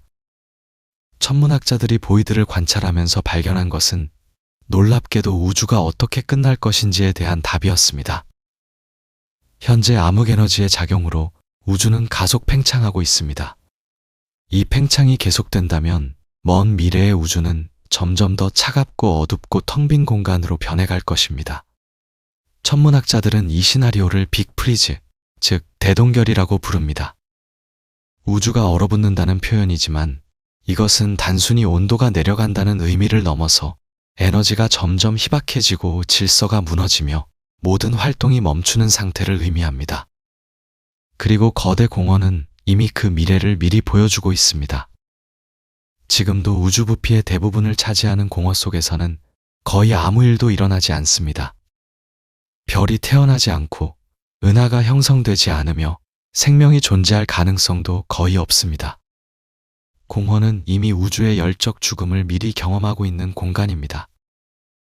그리고 암흑에너지가 우주를 계속 팽창시킨다면 현재 은하들로 채워진 필라멘트와 은하단 지역도 점차 공허처럼 변해갈 것입니다. 수천억 년이 지나면 우리 은하와 가까운 은하들을 제외한 모든 은하는 너무나 멀리 떨어져서 더 이상 관측조차 할 수 없게 됩니다. 이 과정을 좀 더 구체적으로 상상해 볼까요? 지금으로부터 약 1000억 년 후 우리 은하는 안드로메다 은하와 충돌하여 하나의 거대한 타원 은하로 합쳐질 것입니다. 이것은 국부은하군, 내의 다른 작은 은하들도 흡수하면서 일어나는 과정입니다. 하지만 국부은하군 바깥의 은하들, 즉 수백만 광년 이상 떨어진 모든 은하는 우주의 가속 팽창 때문에 점점 더 빠른 속도로 멀어지고 있습니다. 결국에는 그들이 내는 빛조차 우리에게 닿지 못하게 됩니다. 우리의 후손들이 있다면 그들은 밤하늘에서 단 하나의 거대한 은하만을 볼 것이고 그 너머는 완전한 어두움 뿐일 것입니다. 이것이 바로 공허가 궁극적으로 승리하는 순간입니다. 현재는 우주 부피의 약 60%를 차지하는 공허가 먼 미래에는 사실상 100%에 가까워질 것입니다. 은하들 사이의 거리가 너무나 멀어져서 우주 전체가 하나의 거대한 공허가 되는 것이죠. 각각의 은하 또는 은하군은 서로 완전히 고립된 섬처럼 존재하게 되며 다른 섬의 존재조차 알 수 없게 됩니다. 우주의 구조를 이루던 거대한 그물망은 완전히 해체되고 공허만이 남게 됩니다. 그러나 이야기는 여기서 끝나지 않습니다. 고립된 은하 내부에서도 변화는 계속됩니다. 별들은 연료를 소진하고 하나 둘 꺼져갈 것입니다. 새로운 별이 태어나는 속도는 점점 느려지고 결국에는 별 생성이 완전히 멈출 것입니다. 왜냐하면 별을 만들 수 있는 수소와 헬륨 같은 가벼운 원소들이 모두 무거운 원소로 융합되거나 별의 잔해 속에 갇히거나 은하 바깥으로 흩어져 버리기 때문입니다. 천조년, 즉 1 뒤에 0이 15개 붙는 시간이 지나면 우주의 마지막 별도 수명을 다할 것입니다. 별이 모두 사라진 후에도 은하의 잔해는 남아 있습니다. 식어버린 백색 외성, 중성자별, 블랙홀 같은 천체들이 어둠 속에서 계속 존재할 것입니다. 하지만 시간이 더 흐르면서 이들조차 변화를 겪습니다. 백색 외성은 수천 조년에 걸쳐 천천히 식어가며 블랙 드워프, 즉 완전히 식은 별의 시체가 됩니다. 행성들은 궤도를 이탈하거나 중심 블랙홀에 흡수됩니다. 은하 자체도 중력파를 방출하면서 에너지를 잃고 점차 수축하다가 결국 중심의 초대 질량 블랙홀로 붕괴할 수 있습니다. 그렇다면 블랙홀은 영원할까요? 아닙니다. 스티븐 호킹이 발견한 호킹 복사 현상 때문에 블랙홀조차 아주 느리지만 증발합니다. 물론 이 과정은 상상을 초월할 만큼 느립니다. 태양 질량의 블랙홀이 완전히 증발하는 데는 10의 67승년이 걸립니다. 우주의 현재 나이인 138억 년과 비교하면 말도 안 되게 긴 시간이죠. 하지만 무한한 시간 앞에서는 이것도 결국 순간에 불과합니다. 은하 중심의 초대 질량 블랙홀이 증발하는 데는 10의 100승년 정도가 필요합니다. 모든 블랙홀이 증발한 후 우주에 남는 것은 무엇일까요? 극도로 희박하게 퍼진 소립자들, 광자들, 그리고 암흑에너지만이 남습니다. 온도는 절대 영도에 한없이 가까워지고 어떤 구조나 질서도 찾아볼 수 없는 완전한 열평형 상태에 도달합니다. 엔트로피는 최대가 되고 어떤 유용한 일도 할 수 없는 에너지만이 균일하게 퍼져 있습니다. 이것이 바로 빅프리즈의 최종 상태입니다. 우주는 죽지 않습니다. 그저 영원히 차갑고 어둡고 텅 빈 상태로 존재할 뿐입니다. 이런 미래를 생각하면 우울해질 수도 있습니다. 하지만 과학자들은 이것을 단순히 비관적인 예측으로만 보지 않습니다. 오히려 우주의 근본적인 법칙들, 즉 열역학 제2법칙, 에너지 보존, 중력의 작용을 논리적으로 따라갔을 때 도달하는 불가피한 결론으로 받아들입니다. 그리고 흥미롭게도 이 시나리오가 정말로 우주의 운명인지 아닌지를 판단하는 열쇠가 바로 거대 공허에 있습니다. 왜냐하면 빅프리즈 시나리오의 핵심은 암흑에너지의 본질에 달려있기 때문입니다. 만약 암흑에너지가 정말로 우주 상수, 즉 공간 자체의 고유한 에너지라면 그것은 영원히 변하지 않고 우주를 가속 팽창시킬 것입니다. 그렇다면 빅프리즈는 피할 수 없는 운명입니다. 하지만 만약 암흑에너지가 시간에 따라 변하는 어떤 장이라면 미래는 달라질 수 있습니다. 암흑에너지가 약해진다면 팽창이 느려질 수 있고 심지어 강해진다면 빅립, 즉 대파열이라는 더욱 극적인 종말을 맞을 수도 있습니다. 공허의 팽창을 정밀하게 측정함으로써 과학자들은 암흑에너지가 시간에 따라 어떻게 변하는지를 추적할 수 있습니다. 만약 수십억 년 전의 공허와 현재의 공허가 똑같은 속도로 팽창한다면 암흑에너지는 정말로 상수일 가능성이 높습니다. 하지만 만약 미묘한 차이가 발견된다면 이것은 암흑에너지의 본질이 우리가 생각하는 것보다 복잡하다는 증거가 됩니다. 그리고 그것은 우주의 미래가 빅프리즈가 아닐 수도 있다는 가능성을 열어줍니다. 현재 진행 중인 여러 관측 프로젝트들이 바로 이 질문에 답하기 위해 노력하고 있습니다. 다크 에너지 서베이, 유클리드 위성, 루빈 천문대의 시공간 유산 서베이 같은 대규모 프로젝트들은 수십억 개의 은하를 관측하여 공허의 분포와 진화를 전례 없는 정밀도로 측정할 것입니다. 이를 통해 과학자들은 암흑에너지의 상태 방정식을 더욱 정확하게 결정하고 우주의 궁극적 운명을 더 확실하게 예측할 수 있을 것입니다. 하지만 이런 원대한 우주론적 질문을 떠나서 빅프리즈 시나리오는 우리에게 중요한 철학적 질문도 던집니다. 만약 우주가 결국 완전히 텅 비고 차가워진다면 지금 우리의 존재는 무슨 의미가 있을까요? 수천억 년 후 모든 것이 사라진다면 현재 우리가 하는 일, 우리가 만드는 것, 우리가 배우는 것에는 어떤 가치가 있을까요? 역설적이게도 많은 과학자와 철학자들은 바로 이 유한성 때문에 현재가 더욱 소중하다고 말합니다. 우주가 영원히 존재하고 모든 것이 무한히 반복된다면 개별적인 순간들의 의미는 오히려 희석될 것입니다. 하지만 우주에도 시작과 끝이 있고 별들도 언젠가 꺼지며 생명도 제한된 시간 동안만 존재할 수 있다는 사실이 지금 이 순간을 특별하게 만듭니다. 우리는 우주가 복잡성과 아름다움의 정점에 있는 믿을 수 없이 특권적인 시기에 살고 있습니다. 지금 이 순간 우주는 별들로 빛나고 은하들이 나선 팔을 그리며 춤추고 행성들이 별 주위를 돌며 그중 적어도 하나에는 자신의 존재를 인식하는 생명이 살고 있습니다. 이런 경이로운 상태는 우주 역사의 극히 일부에만 존재합니다. 빅뱅 직후의 혼돈도 아니고 빅프리즈의 정막도 아닌 바로 지금이 우주가 가장 풍요롭고 역동적인 시기입니다. 공허의 존재와 그것의 팽창은 이 특별한 시기가 영원히 지속되지 않는다는 것을 상기시켜줍니다. 그리고 어쩌면 이것이 공허가 우리에게 주는 가장 중요한 메시지일지도 모릅니다. 우주의 대부분은 텅 비어 있고 물질과 생명은 극히 드문 예외이며 현재의 풍요로움은 일시적이라는 사실 말입니다. 하지만 바로 그 희소성과 유한성이 존재하는 모든 것을 더욱 소중하게 만듭니다. 우주가 보여주는 거대한 공허는 단순히 비어있음이 아니라 그 대비를 통해 채워진 것의 가치를 드러내는 캔버스입니다. 먼 미래의 마지막 별이 꺼지고 우주가 완전한 어둠에 잠긴다 해도 한때 별빛이 있었고 행성이 있었으며 생명이 있었고 그 생명이 우주를 이해하려 노력했다는 사실 자체가 우주 역사에 영원히 새겨진 의미입니다.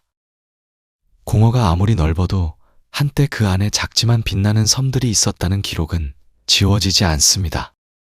그리고 우리는 바로 그 빛나는 순간을 살아가고 있는 것입니다. 그렇다면 이 거대한 공허는 우리에게 무엇을 묻고 있는 걸까요? 수억 광년에 걸쳐 펼쳐진 텅 빈 공간들을 마주할 때 우리는 단순히 물리적 현상만을 보는 게 아니라 존재 자체에 대한 근본적인 질문들과 마주하게 됩니다. 왜 우주에는 무언가가 있는 걸까요? 왜 완전한 공허가 아니라 물질과 에너지가 그리고 그것들이 만들어낸 복잡한 구조들이 존재하는 걸까요? 거대 공허가 우주의 기본 상태라면 우리가 살고 있는 이 은하와 별들로 가득한 영역은 오히려 예외적인 것이고 이 예외를 설명하는 것이야말로 과학이 답해야 할 가장 근본적인 질문일지도 모릅니다. 공허를 연구하는 천문학자들은 종종 이상한 역설에 직면합니다. 아무것도 없는 곳을 연구하면서 오히려 존재의 의미를 더욱 깊이 이해하게 된다는 역설 말입니다. 보이드 은하학자인 그렉 알더링 박사는 한 인터뷰에서 이렇게 말한 적이 있습니다. 공허를 오래 들여다볼수록 물질이 얼마나 놀라운 것인지를 깨닫게 된다고 말입니다. 텅 빈 공간이 우주의 대부분을 차지한다는 사실을 알게 되면 우리 몸을 구성하는 원자들, 우리가 숨쉬는 공기, 우리가 밟고 서 있는 땅, 이 모든 것이 얼마나 희귀하고 특별한 존재인지를 새삼 느끼게 된다는 것이죠. 이것은 단순한 감상이 아니라 정량적으로 측정 가능한 사실입니다. 우주 전체 부피의 약 80% 이상이 거대 공허에 속해 있습니다. 은하들이 밀집한 필라멘트와 벽은 전체 우주 공간의 5%도 채 되지 않습니다. 우리가 사는 은하수는 우주 전체로 보면 극히 드문 물질이 농축된 특수한 영역에 속해 있는 거예요. 만약 우주의 임의의 한 점에 무작위로 떨어진다면 80% 이상의 확률로 거대 공허 한가운데에 놓이게 될 것이고 그곳에서는 수백만 광년을 날아가도 별 하나 만나지 못할 겁니다. 이런 관점에서 보면 우리의 존재 자체가 통계적으로 극히 예외적인 것이죠. 그런데 이 예외성이 단순한 우연일까요? 아니면 어떤 필연적인 이유가 있는 걸까요? 최근의 우주론 연구는 흥미로운 가능성을 제시합니다. 생명이 탄생하고 진화하기 위해서는 물질이 충분히 밀집되어 있어야 하고 별이 형성되고 죽으면서 무거운 원소들을 만들어내야 하며 행성이 안정적으로 형성될 수 있는 환경이 필요합니다. 이 모든 조건은 거대 공허 안에서는 충족될 수 없습니다. 공허 속에서는 물질 밀도가 너무 낮아서 별이 형성되지 못하고 별이 없으면 탄소나 산소 같은 생명의 구성 요소도 만들어지지 않으며 행성도 형성될 수 없습니다. 다시 말해 생명은 우주의 대부분을 차지하는 공허에서는 절대 생겨날 수 없고 오직 물질이 밀집한 필라멘트나 은하단 같은 특수한 영역에서만 가능하다는 거죠. 이것이 의미하는 바는 깊습니다. 우주가 만약 균일하게 분포되어 있었다면, 즉 공허도 없고 극단적인 밀집 지역도 없이 모든 곳의 밀도가 비슷했다면 오히려 생명이 탄생하기 더 어려웠을 수 있다는 겁니다. 거대 공허의 존재는 다른 지역에서 물질이 더욱 강하게 밀집될 수 있게 했고, 바로 그 밀집 지역에서 별과 은하와 행성, 그리고 생명이 탄생할 수 있었습니다. 역설적이게도 우주의 대부분이 비어있기 때문에 일부 지역에서 생명이 가능했다고 할 수 있습니다. 공허는 생명의 적이 아니라 생명이 탄생할 수 있는 특수한 환경을 만들어낸 우주 구조의 필수적인 부분인 셈이죠. 이런 관점에서 보면 거대 공허는 우리에게 겸손함을 가르쳐 줍니다. 우리는 우주의 중심이 아니며 우주의 전형적인 환경에 사는 것도 아닙니다. 우리는 오히려 예외적이고 특수한 곳에 살고 있으며 바로 그 예외성 덕분에 존재할 수 있는 거예요. 코페르니쿠스가 지구가 우주의 중심이 아니라고 말했을 때 인류는 우주에서의 자신의 위치를 재고해야 했습니다. 허블이 우리 은하 너머에 수많은 은하들이 있다고 밝혔을 때 우리는 또 한 번 겸손해져야 했죠. 그리고 이제 거대 공허의 발견은 또 다른 차원의 겸손함을 요구합니다. 우리가 사는 은하로 가득한 영역조차 우주 전체로 보면 극소수에 불과하며 우주의 대부분은 텅 비어 있다는 사실 말입니다. 하지만 이 겸손함이 허무주의로 이어져서는 안 됩니다. 오히려 그 반대입니다. 우주의 대부분이 비어 있다는 사실이 존재하는 것들을 더욱 귀하게 만듭니다. 희소하기 때문에 더 가치 있고 일시적이기 때문에 더 소중한 거예요. 여러분이 밤하늘을 올려다볼 때 보는 모든 별빛은 우주 역사의 특별한 시기에만 가능한 현상입니다. 빅뱅 직후에는 별이 없었고 먼 미래에는 별이 모두 꺼질 겁니다. 지금 이 순간 우리가 살고 있는 이 시대가 바로 우주가 가장 빛나는 때입니다. 그리고 그 빛을 인식하고 이해하려는 의식이 존재한다는 사실은 더욱 놀라운 일이죠. 공허는 또한 우리에게 연결성에 대해 말해줍니다. 공허가 거대하고 절대적으로 보이지만 우주의 모든 것은 결국 연결되어 있습니다. 공허를 만든 암흑 에너지는 우주 전체에 퍼져 있고 공허 사이의 필라멘트를 따라 은하들이 연결되어 있으며 중력의 영향은 아무리 먼 거리라도 도달합니다. 우리 몸을 구성하는 원자들은 수십억 년 전 별의 내부에서 만들어졌고 그 별들은 빅뱅 직후의 초기 밀도 요동에서 탄생했으며 그 요동은 우주 전체의 구조, 즉 거대 공허와 필라멘트를 만들어낸 바로 그 요동입니다. 다시 말해 우리는 거대 공허와 분리된 존재가 아니라 그것을 만들어낸 바로 그 우주적 과정의 산물인 거죠. 이런 연결성은 단순히 물리적인 것만이 아닙니다. 우리가 공허를 연구하고 이해하려 할 때 우주는 스스로를 인식하게 됩니다. 칼 세이건이 말했듯이 우리는 우주가 자신을 알아가는 방법입니다. 거대 공허를 관측하는 천문학자의 눈을 통해 우주는 자신의 구조를 인식하게 되는 거예요. 공허 속에 떠 있는 외로운 은하를 발견할 때 우주는 자신의 고독을 느끼게 되고 필라멘트를 따라 은하들이 연결된 것을 볼 때 우주는 자신의 연결성을 깨닫게 됩니다. 이렇게 보면 인간의 의식과 호기심, 그리고 이해하려는 노력 자체가 우주의 진화 과정의 일부라고 할 수 있습니다. 그리고 공허는 우리에게 미래에 대해 생각하게 만듭니다. 현재 관측되는 우주의 가속 팽창이 계속된다면 먼 미래의 우주는 어떤 모습일까요?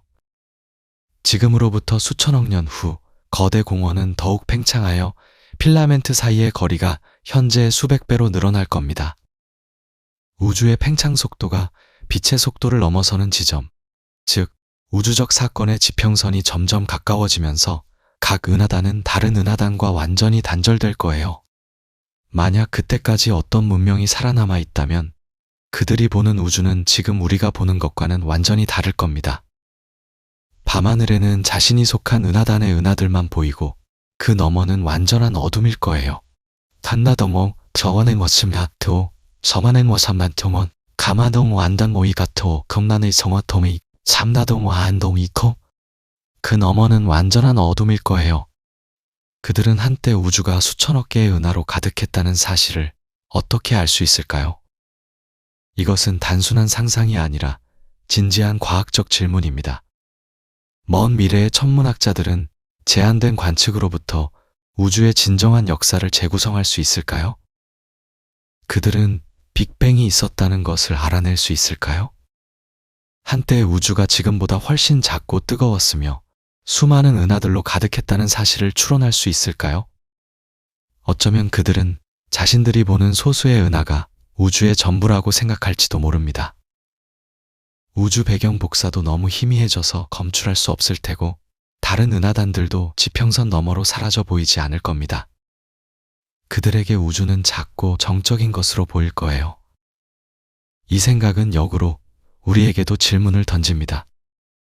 혹시 우리도 우주의 진정한 본질을 놓치고 있는 건 아닐까요? 우리가 관측할 수 있는 우주, 즉 반지름 465억 광년에 관측 가능한 우주 너머에는 무엇이 있을까요? 우리가 볼 수 없는 영역에도 은하와 공허가 있을까요? 아니면 완전히 다른 무언가가 있을까요? 우주의 관측 가능한 부분만으로 우주 전체의 본질을 이해할 수 있다고 확신할 수 있을까요? 거대 공허의 발견이 우리에게 가르쳐 준 것 중 하나는 우주가 우리가 생각했던 것보다 훨씬 복잡하고 놀라운 구조를 가지고 있다는 사실입니다. 그렇다면 우리가 아직 발견하지 못한 것들은 또 얼마나 많을까요? 이런 질문들 앞에서 과학자들은 겸손하면서도 동시에 낙관적입니다. 우리가 모르는 것이 많지만 우리는 계속 배우고 있으니까요. 제임스 웹 우주망원경과 같은 차세대 관측 장비들은 더욱 먼 거리의 은하와 공허를 관측할 수 있게 해줄 겁니다. 유클리드 우주망원경은 수십억 개의 은하를 매핑하여 거대 구조의 3차원 지도를 더욱 정밀하게 만들 거예요.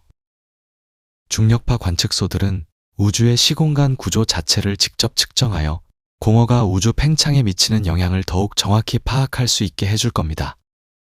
슈퍼컴퓨터 시뮬레이션은 더욱 정교해져서 우주의 진화를 더욱 정밀하게 재현할 수 있을 거예요. 하지만 기술의 발전보다 더 중요한 것은 계속해서 질문하는 인간의 호기심입니다. 거대 공허를 처음 발견했을 때 과학자들은 그것을 단순한 관측 오류로 치부할 수도 있었습니다. 하지만 그들은 계속 질문했고 더 깊이 들여다봤으며 결국 우주 구조에 대한 우리의 이해를 완전히 바꿔놓았습니다. 이것이 과학의 본질입니다. 예상치 못한 것을 발견했을 때 그것을 무시하지 않고 오히려 그것이 무엇을 의미하는지 끝까지 추구하는 것 말입니다. 공허를 연구하는 과학자들은 종종 철학자처럼 생각하게 됩니다.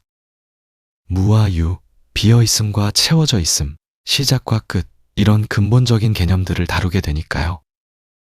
그리고 이 과정에서 그들은 깨닫습니다. 과학적 질문과 철학적 질문이 근본적으로 다르지 않다는 것을요. 거대 공허가 어떻게 형성되었는가라는 물리학적 질문은 결국 왜 무가 아닌 유가 존재하는가라는 철학적 질문과 연결되어 있습니다. 우주가 어디로 가고 있는가라는 우주론적 질문은 존재의 의미는 무엇인가라는 실존적 질문과 맞닿아 있죠. 어쩌면 거대 공허가 우리에게 주는 가장 큰 선물은 바로 이런 질문들을 던지게 만드는 것인지도 모릅니다. 편안한 답이 아니라 불편한 질문, 확실성이 아니라 경이로움, 이것이 진정한 지식의 시작입니다. 우주의 대부분이 비어있다는 사실을 알게 되었을 때 우리는 두 가지 반응 중 하나를 선택할 수 있습니다. 허무함을 느끼거나 아니면 더욱 깊은 경외감을 느끼거나 대부분의 과학자들은 후자를 선택합니다. 왜냐하면 공허를 연구하면 할수록 우주가 단순히 비어있는 것이 아니라 놀라운 구조와 역동성을 가지고 있다는 것을 알게 되니까요. 그리고 우리 각자는 이 위대한 이야기의 일부입니다. 여러분이 지금 이 순간 숨을 쉬고 생각하고 존재한다는 사실 자체가 우주 역사 138억 년의 산물입니다. 빅뱅에서 시작된 에너지가 물질로 응축되었고 그 물질이 중력의 영향으로 모여 별을 만들었으며 별의 내부에서 무거운 원소가 합성되었고 별이 폭발하며 그 원소들을 우주 공간에 뿌렸으며 그것들이 다시 모여 행성을 만들었고 그 행성 위에서 생명이 탄생하고 진화하여 결국 의식이 생겨났습니다. 이 모든 과정이 가능했던 것은 우주가 완전히 균일하지 않았기 때문이고 어떤 곳에는 물질이 밀집되고 어떤 곳은 텅 비었기 때문입니다.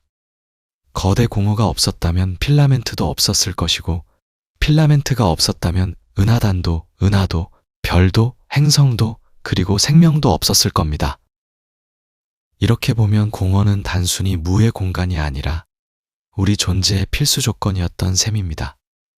역설적이게도 비어있음이 채워져 있음을 가능하게 했고, 무가 유를 만들어냈다고 할 수 있습니다. 이것은 동양 철학의 오래된 통찰과도 닮아 있습니다. 노자는 도덕경에서 그릇의 쓸모는 그것이 비어있기 때문이라고 말했습니다. 비어있지 않으면 무언가를 담을 수 없고 공간이 없으면 존재도 없다는 거죠. 거대 공허는 우주 규모에서 바로 이런 진리를 보여줍니다. 비어있음과 모의 자체가 우주의 결함이 아니라 본질적인 특징이며 그 비어있음 덕분에 풍요로움이 가능하다는 것 말입니다. 이제 우리는 이 긴 여정의 끝에 도달했습니다. 거대 공허를 탐험하면서 우리는 우주의 기원과 진화, 구조와 운명에 대해 배웠습니다. 공허가 어떻게 형성되었는지, 그것이 우주의 팽창에 어떤 영향을 미치는지, 그리고 그것이 먼 미래의 우주를 어떻게 변화시킬지를 살펴봤습니다. 하지만 무엇보다 중요한 것은 공허가 우리에게 던지는 더 깊은 질문들입니다. 존재와 무, 의미와 무의미, 일시성과 영원성, 이런 근본적인 주제들에 대해 생각하게 되었죠. 밤하늘을 올려다볼 때 이제 여러분은 다르게 볼 수 있을 겁니다. 별들 사이의 어두운 공간이 단순히 비어있는 것이 아니라 우주의 거대한 구조의 일부라는 것을요. 은하수의 빛나는 띠가 수백만 광년 크기의 필라멘트의 일부이며 그 필라멘트 사이사이에 우리가 볼 수 없는 거대한 공허들이 숨어 있다는 것을요. 그리고 그 모든 구조가 138억 년에 걸친 우주 진화의 결과이며 지금도 계속 변화하고 있다는 것을요. 우주는 이야기를 들려줍니다. 빅뱅의 첫 순간부터 지금 이 순간까지, 그리고 먼 미래까지 이어지는 장대한 서사를요. 거대 공허는 그 이야기의 중요한 장입니다. 그것은 우주가 단순하지 않고 복잡하며 균일하지 않고 다양하며 정적이지 않고 역동적이라는 것을 보여줍니다. 그리고 무엇보다 우주가 우리에게 끊임없이 놀라움을 선사할 수 있다는 것을 보여줍니다. 우리가 이미 모든 것을 알고 있다고 생각할 때마다 우주는 새로운 발견으로 우리를 겸손하게 만듭니다. 여러분 각자가 우주의 이야기를 이어가는 화자입니다. 호기심을 가지고 질문하고 배우고 이해하려 노력할 때마다 우주는 조금 더 자신을 드러냅니다. 거대 공허처럼 먼 곳의 현상도 결국 우리와 연결되어 있고 우리의 존재를 설명하는 퍼즐의 한 조각입니다. 과학은 단순히 사실을 축적하는 것이 아니라 이런 연결고리를 발견하고 우주의 이야기를 완성해가는 과정입니다. 그리고 이 이야기는 아직 끝나지 않았습니다. 거대 공허에 대해 아직 우리가 모르는 것들이 많이 있고 앞으로 수십 년, 수백 년 동안 더 많은 발견이 이어질 겁니다. 어쩌면 미래의 과학자들은 우리가 지금 생각지도 못한 방식으로 공허를 이해하게 될지도 모릅니다. 새로운 물리학 법칙을 발견하거나 암흑 에너지의 정체를 밝혀내거나 우주의 궁극적 운명에 대한 답을 찾을 수도 있겠죠. 그들이 이룰 발견들은 지금 우리의 상상을 뛰어넘을 겁니다. 하지만 한 가지는 변하지 않을 겁니다. 인간의 호기심과 경이로움, 이해하려는 열망 말입니다. 거대 공허를 처음 발견한 천문학자들이 느꼈던 놀라움, 그것의 의미를 파헤치려 노력한 이론가들의 열정, 더 멀리, 더 정밀하게 관측하려는 관측자들의 헌신, 이 모든 것이 인간 정신의 위대함을 보여줍니다. 우주가 아무리 광대하고 우리가 아무리 작아도 우리는 이해할 수 있고 배울 수 있으며 경이로움을 느낄 수 있습니다. 그것 자체가 우주적 기적입니다. 공허 속에서 우리는 의미를 발견했습니다. 비어있음 속에서 채워짐의 가치를 깨달았고 광대함 속에서 연결성을 보았으며 무한함 속에서 유한함의 소중함을 느꼈습니다. 거대 공허는 우리에게 우주의 물리학뿐만 아니라 존재의 철학도 가르쳐 주었습니다. 그리고 이 모든 것은 단지 시작일 뿐입니다. 우주는 여전히 많은 비밀을 간직하고 있고 우리는 계속 탐험할 것입니다. 왜냐하면 그것이 인간이니까요. 별을 올려다보고 질문하고 답을 찾으려 하는 존재 말입니다. 그리고 그 여정 자체가 비어있는 우주에 의미를 부여하는 행위입니다.